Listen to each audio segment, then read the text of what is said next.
Well, hello there! Welcome to another edition of Deanster Talks. I'm your host, Dean Snowball. Today we have a band called Stardom. Now all of their members are actually from 3 different cities, Mississauga, Burlington, and Orangeville. I would describe their music as psychedelic, but with a lot of indie rock and alternative rock influences. We interviewed them recently, so check it out. Right now I have here Stardom. Can you introduce yourselves? I'm James. Mariana. I'm Mitchell. Ethan. I'm Ethan. He is not Mitchell. Not Mitchell. So why the name Stardom? Tell us about It yourself. was my nickname in high school, actually. I don't know, man. I mean, honestly, it was, basically about cell phones and, everyone's, living through a cell phone type of thing. So you got your Instagram and you got your Facebook, and it's, some dumb shit about that, that you are always, living through your phone, and it's, the generation of people. Everyone, it's, a reference to, Andy Warhol's 15 Minutes of Fame, right? How everyone is going to be famous for 15 minutes, and, everyone has sort of, made their own sort of stardom on the internet, their own kind of, highlight reel of their lives and activities, and so it's just some dumb shit like that. So how did the project start, and what brought you guys together? Yeah, for a serious answer, I mean, basically, I had just made these songs, right? There was 4 tunes that I made, and that was the first HD Stardom EP, and then I made a video for one of the songs, put that shit on the internet. I was I think it was January last year. And then I called Mitch and I jammed and laid down some drums, and then Mary actually was involved in recording the project, and she mixed it and stuff. And then so we got Mary on keyboards, and then I'm not sure if I had asked James at that point or if James was the last person that I asked or whatever the order was, but then eventually James got involved as well, and yeah, now we're sitting here with Dean Snowball. I think he over-embellished a bit on that. We just met on Tinder. So what bands or artists inspire you guys to make music? Ambrosia. You know the song Baby Come Back? That's one of my favorites. Aha. Turn on Me. You know the band. Take on Me. Take on Me. Take on Me. I'm sorry. Turn on Me. That's Turn on Me. I'm sorry. That was actually a porno that I really liked. Turn on Me. Just turn me on. Turn on me. I kind of fucked that one up there a little bit. Just a bit. What really inspires me to become better? Just Motown in general. That's I'm a Motown person, R&B. That's old school R&B. That's my thing. Oh yeah, a lot of 80s stuff. I like a lot of 80s stuff. Pet Shop Boys, The Cars. Yeah, New Order. I think you're a New Order fan too. I'm a huge New Order fan, actually. Yeah. That's where the interest in synths comes from, other than Stockhausen and stuff. Yeah. Stockhausen. There's a band called Level 42 I was a big fan of. Yeah, check out Mavis Staples. She's another great Motown artist, one of my favorites. I don't know if it's really for me, if it's as much as a specific artist that makes me want to make music. I guess it's just sort of whatever I'm into at the time. You might hear something and be like, oh, I'd like to write some music that sounds kind of like that. I kind of see music as kind of set. You have all the other things in life, like work and eating and shopping and even talking to people or something like that. It's kind of and then but music has this depth to it that doesn't really exist, I find, in any other facet of life, or I guess art in general maybe has that. So I think that's my overly deep answer to the question. That's a little philosophical there. I like that. That's cool. Nice. Justin Timberlake. Final answer.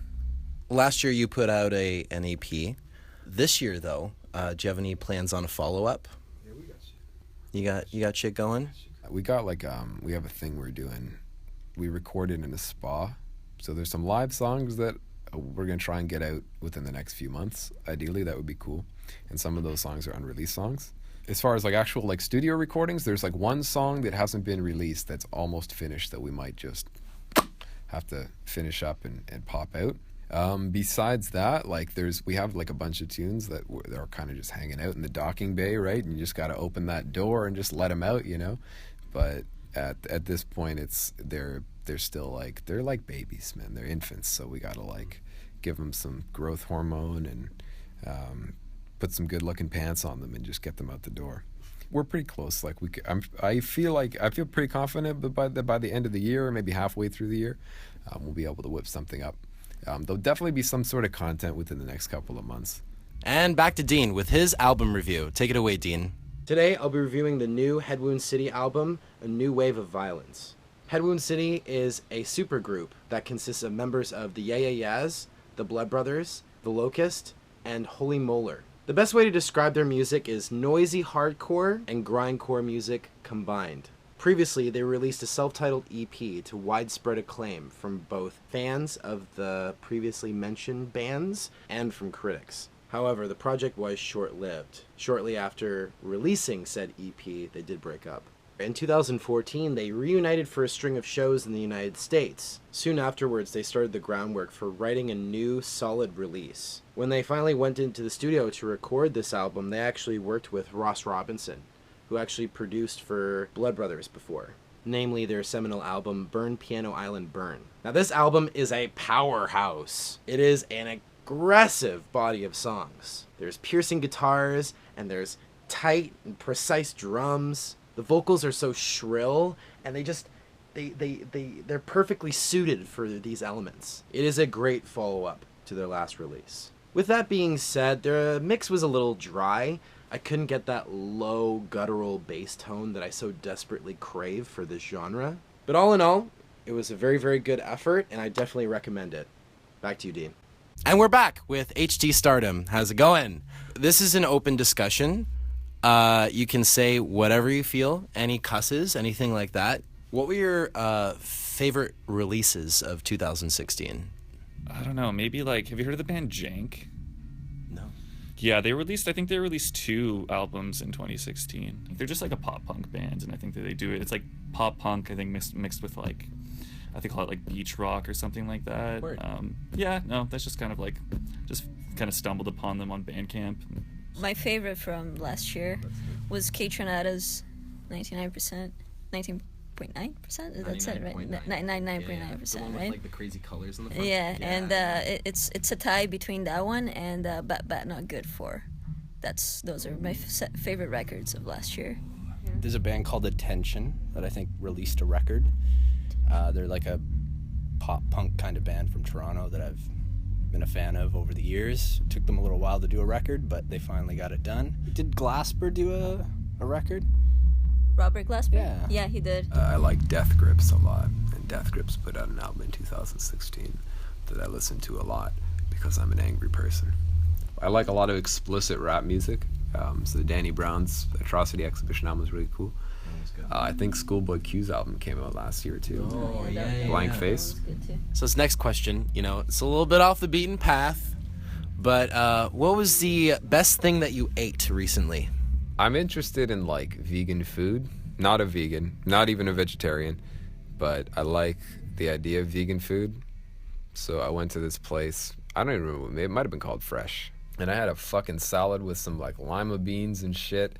They had some lima beans, and they had some avocado, and they had some black beans, and suckers put lettuce in there, and there was some tomato, and completely vegan. Fucked me right up, Dean. I'm telling you, that shit just rocked my world. I was a different man after that salad. So that's probably the coolest thing. I probably ate that in like the summer of 2016. I just had Portuguese food tonight, and I love that shit, so. My mom makes this food which comes from the north of Brazil, comes from Bahia, and it's like a mix of Portuguese food with like African food, right? It's called moqueca, and it's like fish with this orange sauce that's spicy but not spicy as it doesn't sting, and it's the best damn thing you ever ate in your life. I was a vegetarian for 5 years. I came to visit my parents, and that's when I became a pescatarian because of that. When I'm hungry, I become a monster. Both ways. Yeah. When I'm hungry, I'm like... My grandpa once said, if you're hungry enough, you will eat rocks. They have a calamari burrito at Burrito Boys. What? Yeah, it's really, really, it's like after you eat it, you feel like the deepest sense of like existential dread. Like I think that there's just it's too delicious to feel good afterwards, but while you're eating it, it's beautiful. So that's currently the music industry is now sort of like getting more into the streaming landscape as opposed to, you know, for popularity's sake, having a physical album or a CD or even downloading on iTunes or any other service is considered kind of passe. Now it's sort of like the streaming services now. So what I want you guys, I guess, to sort of discuss is like, do you think that it's a fad? Like, how do you think the music industry is going to shift in the coming years? I see like like the streaming services and the Spotify as something that, you know, I see consumers liking it. I see that like you can get access, easy and cheap access to like relatively high quality audio through it. I don't see it having a positive impact on the income that artists are making. Because, I think I heard something like, the song Happy by Pharrell Williams? Yeah. And, Pandora Radio, it's like a streaming service. It's not available here anymore, but it's available in the States. I think I heard that off of all the plays that song got, which I don't know how many plays it got, in the millions probably. In the millions, yeah. Like, he made like $2,500 off of that. And I just don't think the math works out. Like, you have people paying $10 a month for a Spotify subscription. Spotify takes the money for them to like pay all their employees and to maintain their servers and to make a profit, and then whatever's left of that then gets divided among all the artists that person listened to, like the versus you download a song off iTunes and you pay $1 for it or something.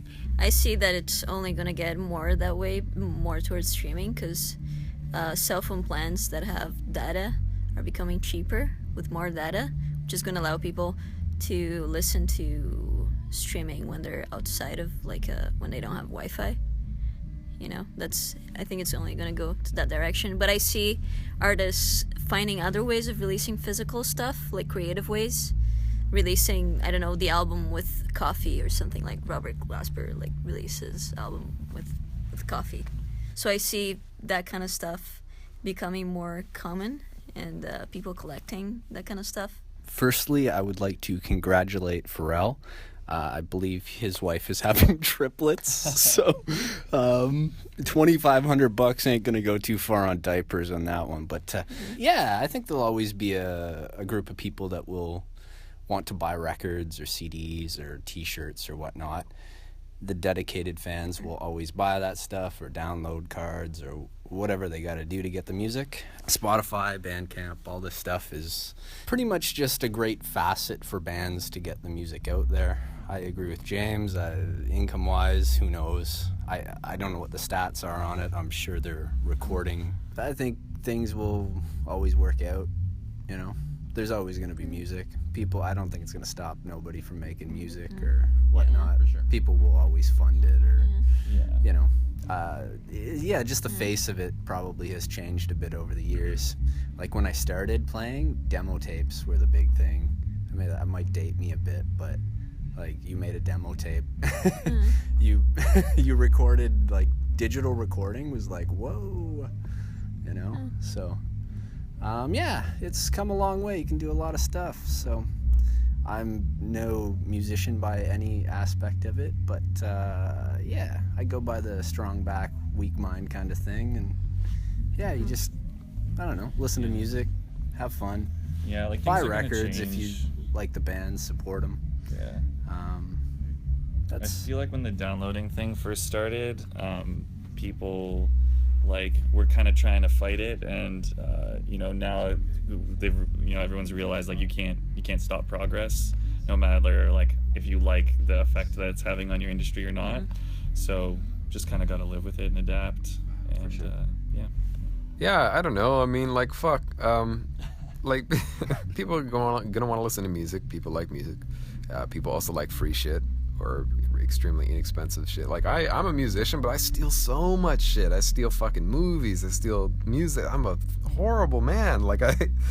I really enjoy the quick, cheap access to stuff, and I think that's cool because there's a lot of bands that I would have never gotten into if I hadn't had an opportunity to listen to their shit on like YouTube, or I don't really do Spotify, Apple Music. I'm cool with, but yeah. So I don't know. There's always gonna be some interest. I feel like record labels are dissolving, and it's just gonna be more of like more of like an independent, like a small business or something, like just, you know, like a team of a few people. Yeah, everyone, you know, the artist kind of does a lot of stuff themselves or has a small team with them, and then I could see crowdfunding being a big thing. Like it's just like, here, we're making this album. The pre-ordering of the album funds the album type of thing. Like now we can finance it. More of a focus on independence and then like direct interaction with like the audience, I think is where it's going. But like I love streaming, like just being able to pull something up on YouTube, like that's sweet. I don't want to lose that, even though like I'm an asshole because I don't pay for the music. I don't know. I just think it's cool. All right. Well, thank you guys very much. Do you guys have any last words that you'd like to speak to the public? Thanks for coming here. Thanks for coming. Thanks for coming to our abode away from abodes to hang out with us and listen to our songs and then talk to us about shit. Thank you for doing that. Dean, I love you. Have fun, stay fit, stay out of trouble. Stay fit. Keep on rocking in the free world. How about that? There you go. Thank you.